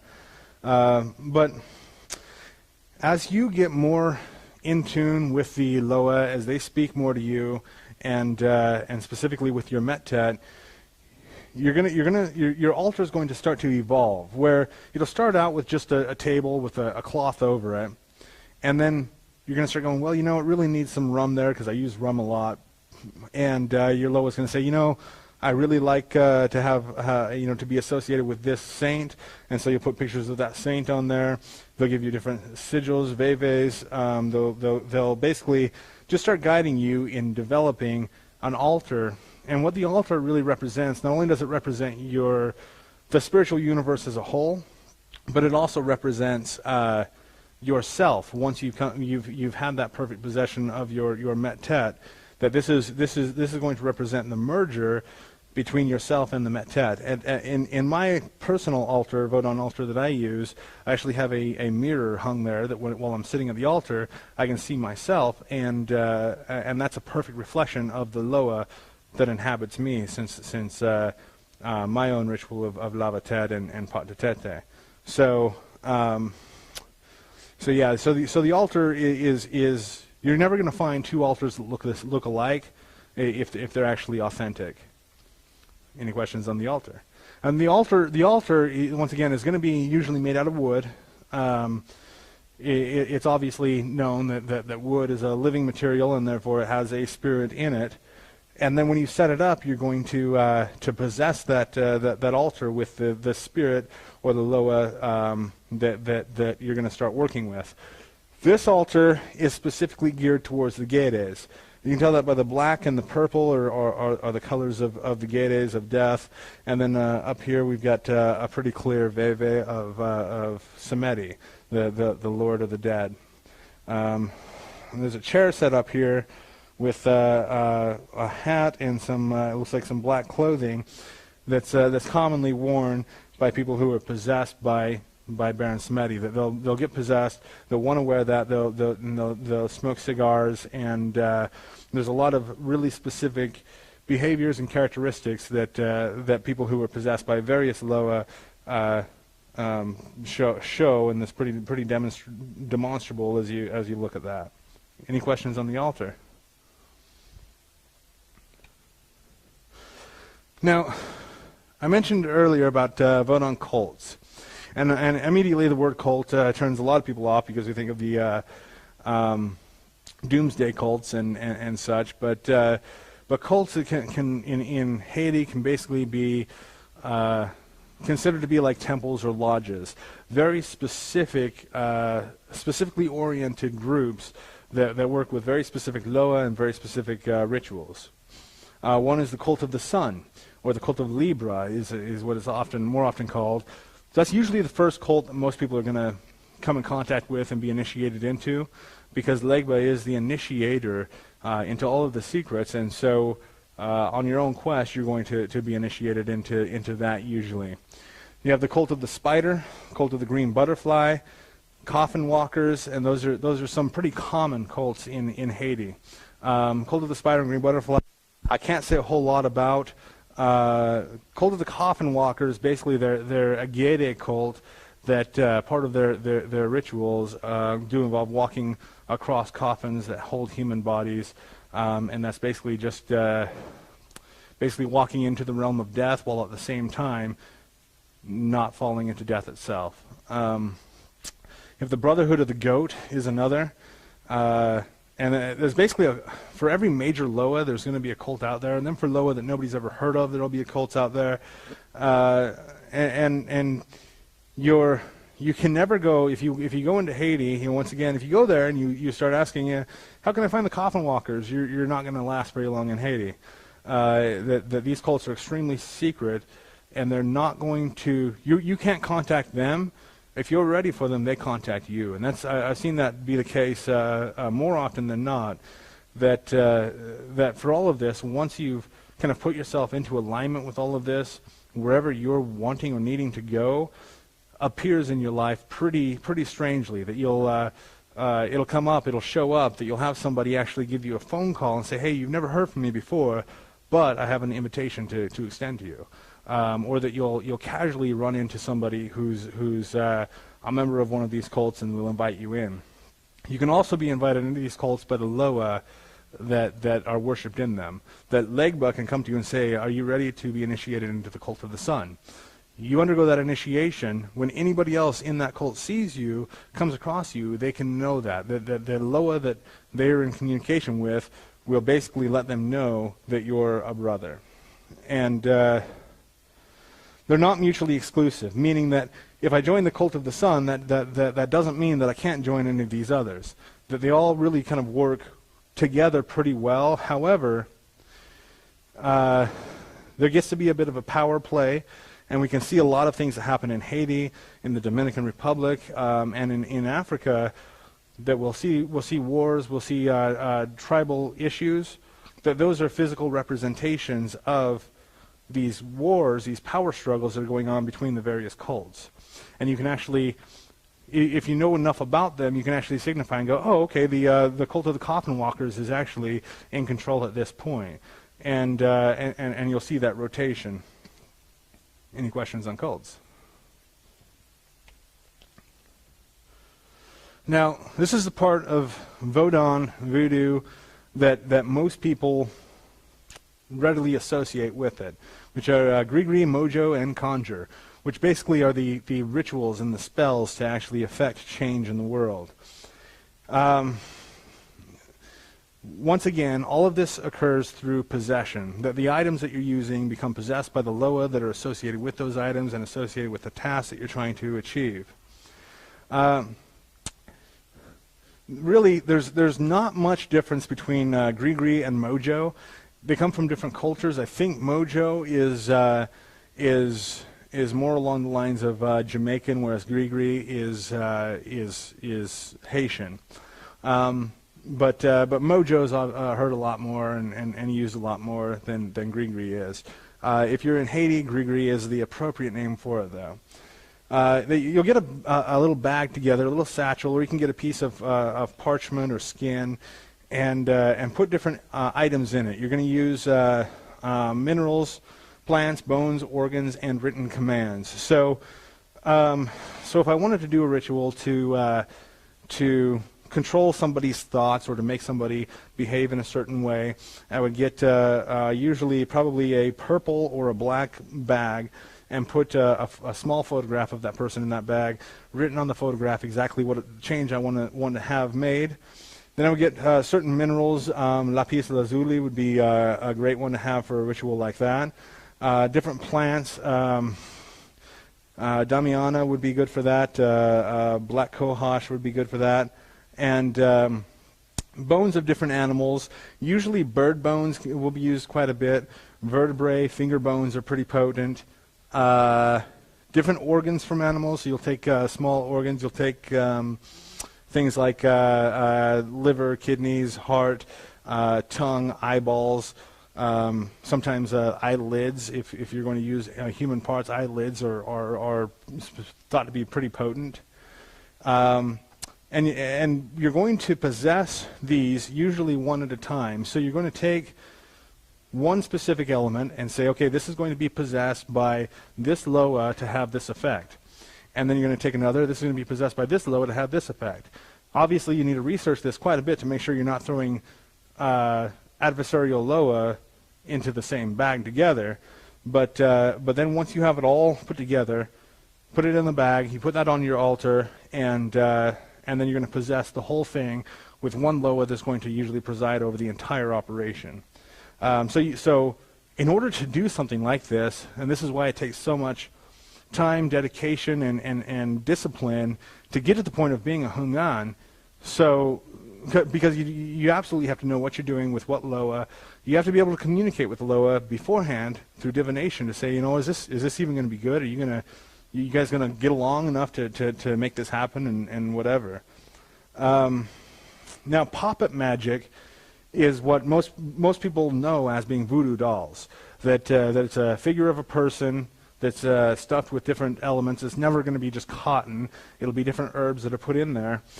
It's hardly ever done in Haiti. You'll hardly ever see a voodoo doll. That's pretty much an invention of modern voodoo. Every now and again you'll see that, and it's almost always, if you see it happening in Haiti, it's almost always for healing. Hardly ever use puppet magic for destruction. And once again, mojo bags and charms is basically back to Grigri. It's just a different name for it. Powders and waters are probably the most common form of mojo, and I've got the word conjure up there, and we think of conjure here in the Western world. We think we're summoning something that has a similar reference, but conjure is really the use of of these possessed materials to create an end result in the world. But you're going to see powders and waters that you'll take waters, and certain waters will open doorways spiritually, and other waters will close them. Some waters will heal, others will destroy. These will be used in a lot of different ways. Sometimes they'll be added to foods or drinks. Sometimes you'll take them in your mouth and then spit them in the direction that you want. You kind of spray them in the direction that you want to have an effect on.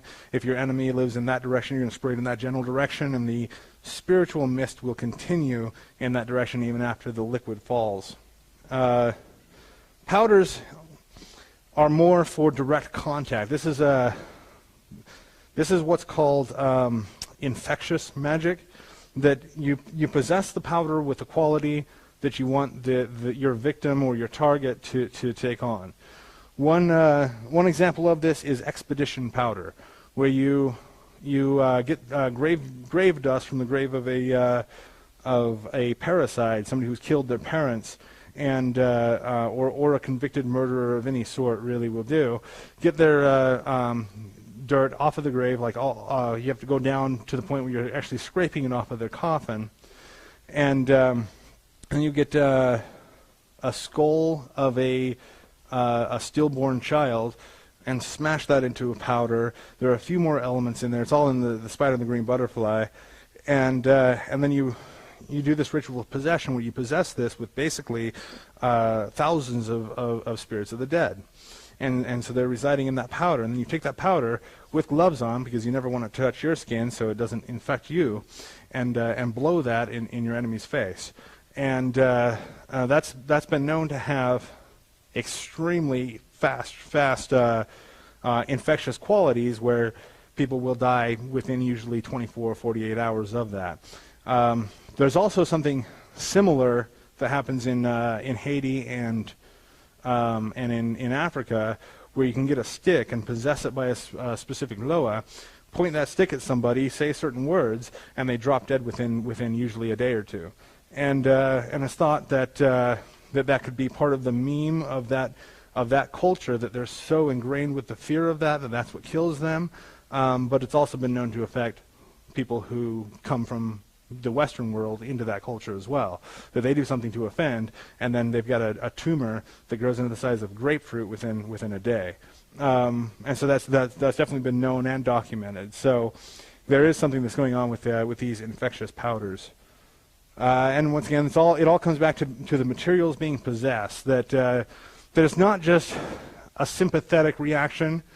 It's not just that you're getting the elements of a murderer that you're turning into a powder, and since that's a murderer, that there's going to be a sympathetic link between that and the harm to your enemy, but that it's even taken a step farther of being actually possessed by the spirit of aggression.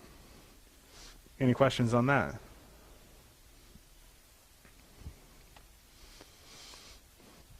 Now, Bakors and black magic, and this kind of goes back to the Patro rites. And I should be clear, though, that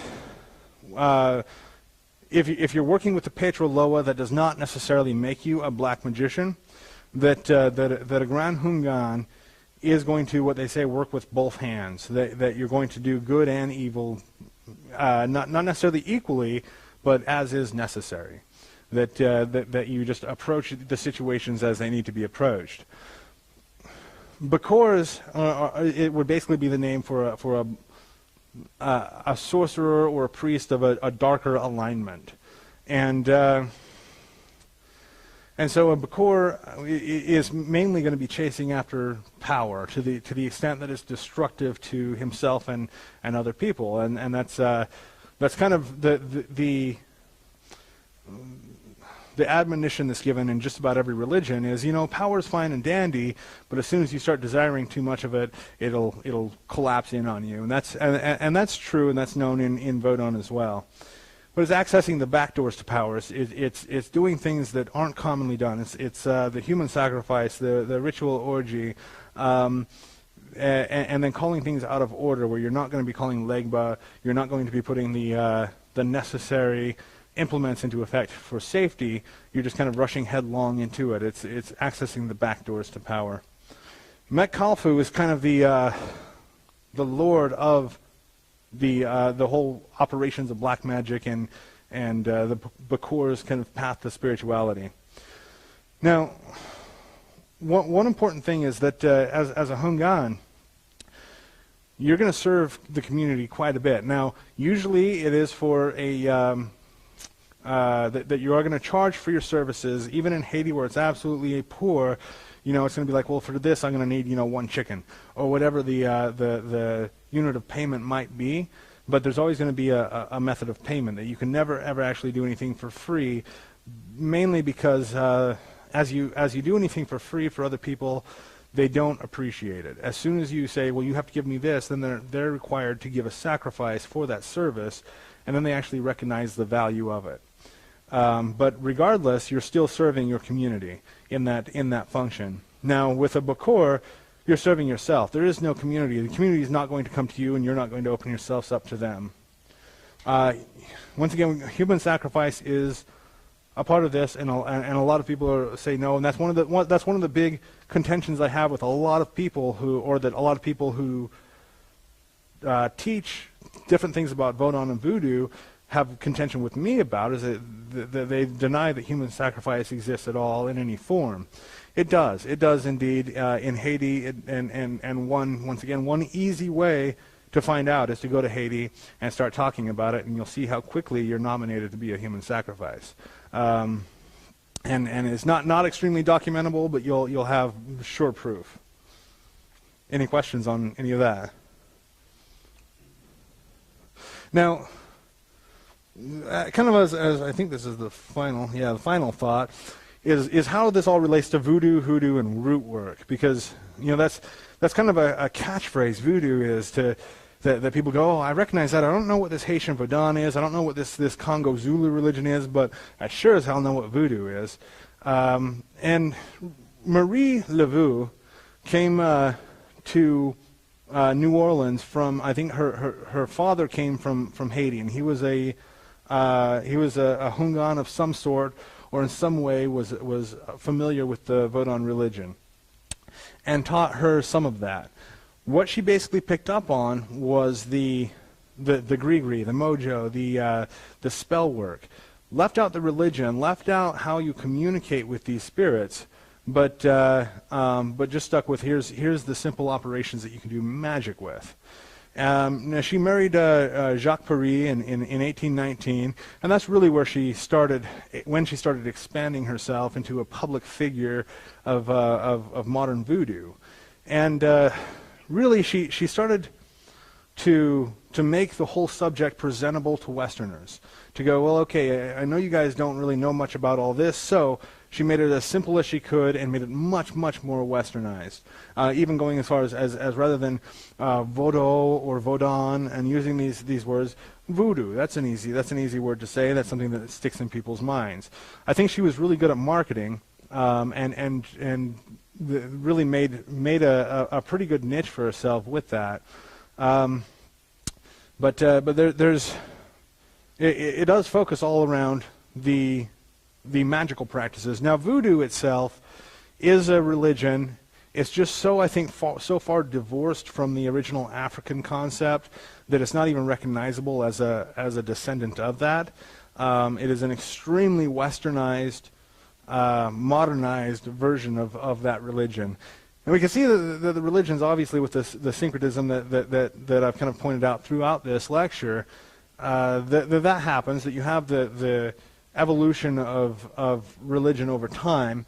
But this was almost like a forced evolution. Rather than it just happening naturally and there's a symbiosis occurring with the indigenous environment, that it was mainly her marketing of this entire path that made it more acceptable for Westerners, that you can have a middle-aged soccer mom that can do voodoo just as easily as somebody born in Africa or Haiti. And that's really appealing to a lot of people. I think, in my opinion, it does focus too much on the magical practices, because from my perspective, I would never call the Loa just to tell them what to do and call them and say, hey, by the way, here, I want you to go do this and make this change in my life. They're far too powerful for that, and they're far too ancient and conscious for that. That they have their own desires, they have their own consciousness, and they really don't like being bossed around. And mind you, this comes from a culture that's known slavery much more than many other cultures in existence have, and they don't really care for slavery so much. So they're not going to really care for being called up and told exactly what to do. And really, I feel like with a lot of specifically hoodoo and root work, that's what a lot of it is calling them up and telling them what to do, rather than calling them and asking them, hey, you know, what can I do? How can I develop? And what can I do for you and to help my fellow man is a big part of it. Any questions at all? All right. Thank you very much. Oh.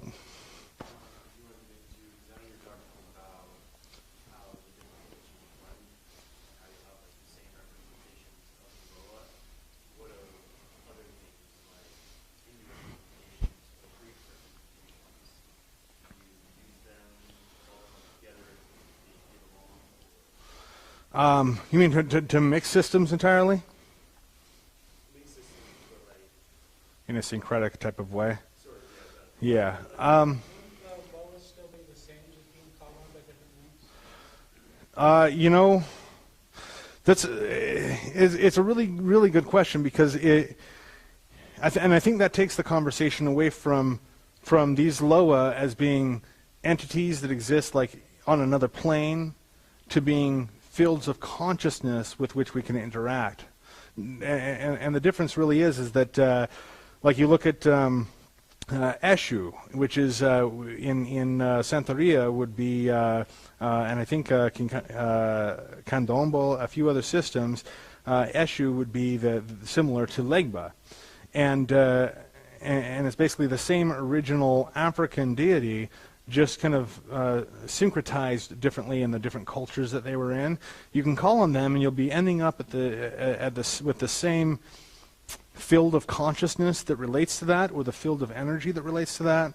But there's going to be slight differences in that depending on the cultural meme in which you're calling it. Does that make sense? Okay, so yeah, so you can, and you can if you're using like Hinduism, per se, there's never really been a strong syncretic link between Vodou and Hinduism, although you can see an ideological link. You can make that ideological link, and you can you can call on these different entities. You could probably work with Loco as being Ganesh, but you're not going to get Loco, you're going to get Ganesh. You know, it's the same type of, once again, field of consciousness, but it's specific to that paradigm. Does that make sense? So you could possibly call up different cultures and systems, these together, but you'd have to make sure that they actually mesh well before dealing with it.